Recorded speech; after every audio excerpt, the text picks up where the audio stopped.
Baik, pada kesempatan ini saya akan menyampaikan atau membahas sebuah sub pembahasan dari mata kuliah metodologi penelitian. Yang pertama adalah penelitian pendidikan. Makna dan arti penelitian.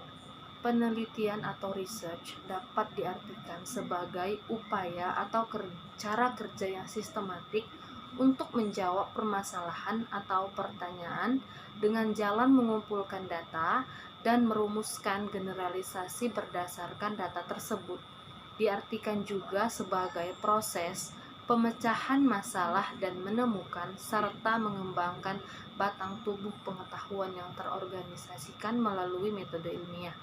Dengan kata lain, ketika kita telah mengangkat atau menemukan suatu problem atau permasalahan yang akan kita cari solusinya atau solusi dari masalah tersebut, kemudian kita selesaikan dengan cara mengumpulkan data dan merumuskan secara keseluruhan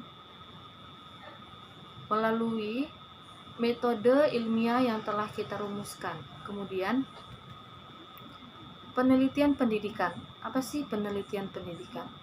Yaitu suatu proses yang sistematis untuk memperoleh pengetahuan atau to discover knowledge dan pemecahan masalah atau problem solving pendidikan melalui metode ilmiah, baik dalam pengumpulan maupun analisis datanya, serta membuat rumusan generalisasi berdasarkan penafsiran data tersebut. Jadi di sini kita membuat suatu rumusan secara keseluruhan. Selanjutnya adalah metode ilmiah. Metode ilmiah adalah metode yang menggunakan prinsip-prinsip sains seperti sistematis, empiris, dan objektif. Sistematis adalah kerangkanya itu tersusun dari awal sampai akhir. Kemudian empiris. Empiris adalah suatu sumber pengetahuan yang diperoleh dari observasi atau percobaan. Bukti empiris adalah informasi yang membenarkan suatu kepercayaan dalam kebenaran atau kebohongan suatu klaim empiris. Sedangkan pengertian dari objektif adalah mengenai keadaan yang sebenarnya tanpa dipengaruhi pendapat atau pandangan pribadi dari orang lain. Pendekatan non-ilmiah. Pendekatan non-ilmiah yaitu menggunakan cara-cara, ada 4 cara, yaitu dogmatis berdasarkan kepercayaan atau keyakinan tertentu, kemudian intuitif berdasarkan pengetahuan yang diperoleh secara tidak disadari atau tidak dipikirkan terlebih dahulu. Yang ketiga, spekulatif, yaitu coba-coba atau trial and error, cara terkaan, untung-untungan yang temuannya bersifat kebetulan. Dan yang terakhir adalah otoritas ilmiah, yaitu berdasarkan pendapat atau pemikiran logis para ahli dalam bidang tertentu. Kemudian di dalam pendidikan kita akan menemukan masalah-masalah seperti komponen role input, yaitu karakteristik pribadi peserta didik, siswa, mahasiswa seperti kecerdasan, motivasi belajar, kemampuan berkonsentrasi dalam belajar, kebiasaan belajar, dan sikap belajar. Poin yang kedua adalah komponen instrumental input, yaitu seperti karakteristik pribadi guru, kurikulum, dan sumber belajar. Kemudian poin yang ketiga adalah komponen environmental input, yaitu seperti iklim, lingkungan keluarga, lingkungan sekolah, kelompok teman sebaya, kehidupan beragama, fasilitas pembelajaran, dan kondisi kehidupan sosial, ekonomi, politik. Poin ketiga ini lebih mengutamakan yaitu kehidupan sosial.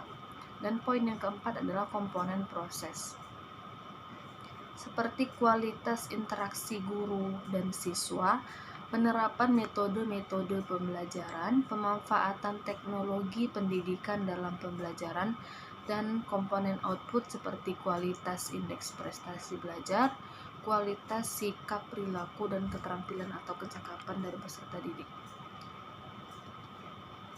Kemudian kelayakan masalah pendidikan untuk diteliti. Yang pertama, bermanfaat bagi peningkatan mutu pendidikan, khususnya proses dan hasil pembelajaran. Kemudian mengandung nilai-nilai keilmuan atau pengetahuan ilmiah, tersedianya data atau informasi di lapangan, Yang keempat, datanya mudah diukur, diolah, dan ditafsirkan, dan peneliti memiliki kemampuan untuk menelitinya. Sebenarnya apa sih tujuan dari penelitian? Dari mulai proses ya.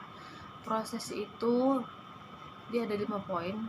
Yang pertama, mendeskripsikan, memberikan atau menggambarkan secara jelas dan cermat tentang data atau fakta dari permasalahan yang diteliti. Kemudian, menerangkan eksplanasi kondisi atau faktor-faktor yang mendasari, melatar belakangi terjadinya masalah.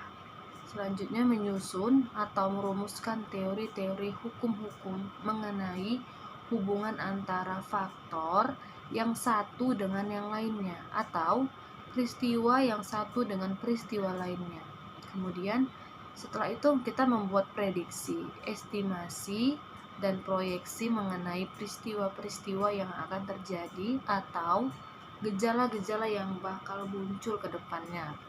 Kemudian dengan cara mengendalikan peristiwa-peristiwa atau gejala-gejala berdasarkan temuan-temuan yang diperoleh.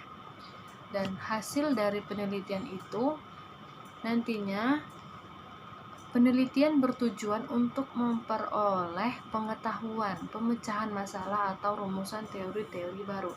Jadi setelah kita menemukan atau mengangkat suatu permasalahan yang ada di lingkungan sekitar kita,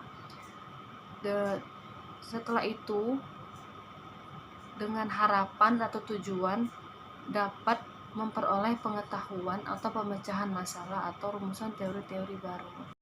Dan yang terakhir adalah ciri-ciri dari penelitian itu sendiri. Yang pertama ada sistematis, artinya penelitian dilaksanakan melalui langkah-langkah. Kemudian yang kedua bersifat logis atau masuk akal, yaitu cara kerja penelitian dari awal hingga akhir adalah pekerjaan yang diterima akal manusia biasa, bukan tenaga gaib. Yang ketiga adalah bersifat empiris, yaitu hasil kerja penelitian yang diperoleh peneliti harus berdasarkan kenyataan pengalaman.